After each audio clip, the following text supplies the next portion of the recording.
Dans cette vidéo, nous allons voir comment créer un nom de domaine virtuel, c'est-à-dire au lieu d'avoir localhost / le nom du site, c'est pour éviter tout ça. Donc on va créer un domaine virtuel, donc ça sera peut-être le nom du site, par exemple site démo, mais site udemy.test, .dev, sur WordPress.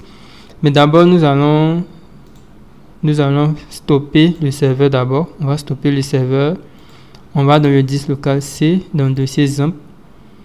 Dans le dossier XAMPP, on va aller dans Apache conf extra. Nous allons retrouver le dossier httpd vhost. Nous allons l'ouvrir avec bloc-notes. On fait ouvrir avec bloc-notes. Vous allez sélectionner bloc-notes. Vous allez descendre. Bon, par défaut, moi j'avais déjà récupéré, créé des virtual hosts, des noms de domaine virtuels. Vous allez, si vous n'avez pas tout ça, vous n'avez pas tous ces virtual hosts, vous aurez ça. Vous allez copier, CTRL C, vous venez, CTRL V, vous allez venir décocher tous les dièses, vous allez retirer les dièses. Ensuite, vous allez retirer ce dièse, vous allez retirer ce dièse. Et vous allez retirer les autres qui ne vont pas nous servir. Vous allez retirer ça. Vous allez retirer les autres qui ne vont pas nous servir. On retire ça. Ok, donc on va conserver uniquement ça. Et on va modifier ça. Ici, ça sera le nom d'hôte virtuel. Par exemple, nous, on veut créer un site WordPress. Donc on va appeler ça WordPress-udemy.test. Donc ça sera le nom de domaine WordPress-udemy.test. WordPress-udemy.test. Donc je vais copier ce nom de domaine là.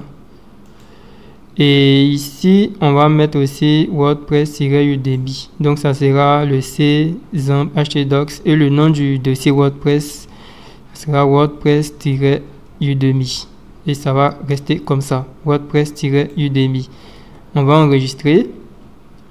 Et ensuite, on va ouvrir bloc-notes encore. On ouvre bloc-notes. On va faire clic droit. Cette fois-ci, on va ouvrir, exécuter bloc-notes en tant qu'administrateur. Surtout, exécuter bloc-notes en tant qu'administrateur. Je fais oui. Je clique sur fichier, ouvrir. Bon, là, moi, j'avais déjà ouvert ce répertoire, donc je vais ressortir. Je vais venir sur le disque local C. Je vais aller dans Windows. Je descends. Je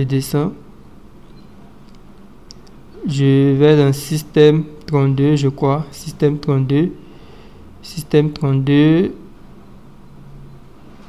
Je descends. Je recherche driver. Ok, voici driver. Et ensuite, le dossier etc. Et une fois que je suis dans le dossier etc, je vais cliquer ici. Je fais tous les fichiers. Et là, j'aurai le fichier hot. Je vais cliquer ici. Ensuite, je vais venir coller mon nom d'hôte qui est là, Udemy. Là, je vais venir coller ça. Je vais prendre ce nom-là. Je vais faire CTRL-C, CTRL-V. Je vais le mettre ici. Bon, là, par défaut, j'avais déjà fait ça. Donc, je vais retirer. Et ensuite, je vais copier encore ce nom-là. Je vais venir le mettre ici. Et je vais retirer le localhost. Et là, je vais faire pointer 127.0.0.1 vers WordPress-udemy.test. Ok. Donc, on aura WordPress-udemy.test. Donc, ce que nous allons faire, on va créer le dossier. On va venir maintenant dans XAMPP. Dans le dossier htdocs, on va créer un dossier.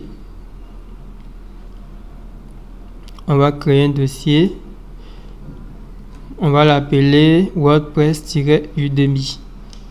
Et dans ce dossier, nous allons créer un fichier. Il va s'appeler index.html. Index.html.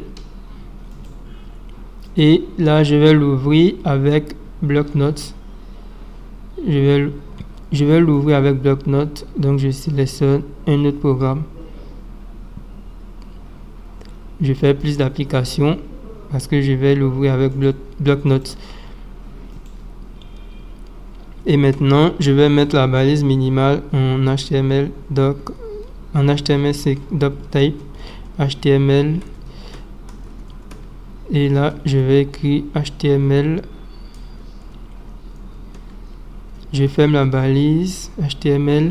Ici, je vais mettre la balise head. Ensuite, je ferme la balise head. Et là, je vais mettre la balise title. Title, je mets le titre. Je vais écrire mon titre. Et je ferme la balise title.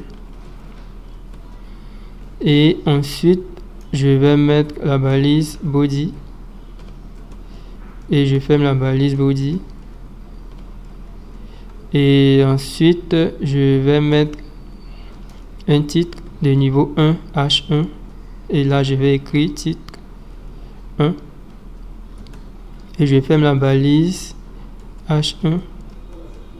OK. Je vais mettre un deuxième titre de niveau 2. Et je vais écrire titre 2. Et je vais fermer la balise H2. Ensuite, je vais mettre un titre H6. Et là, je vais écrire titre 6. Le dernier. Et je vais fermer la balise H6. Je vais enregistrer. Je vais redémarrer le serveur. Je vais redémarrer MySQL. Et ensuite, cette fois-ci, nous allons aller vers le domaine. C'était WordPress. C'était WordPress-udemy.test. OK. Vous voyez que lorsque on tape WordPress-udemy.test, vous voyez que on a accès au fichier index.html. Et je vais afficher le code source de la page. Je vais faire inspecter code source. Et là, vous voyez un peu le code source de la page. C'était le code source qu'on avait mis. Voici l'ensemble des différents éléments que nous avons mis. Bon, nous allons supprimer le fichier index.html parce que ce n'est pas un cours de HTML. Donc, lorsque je supprime, vous voyez qu'il n'y a rien sur le domaine.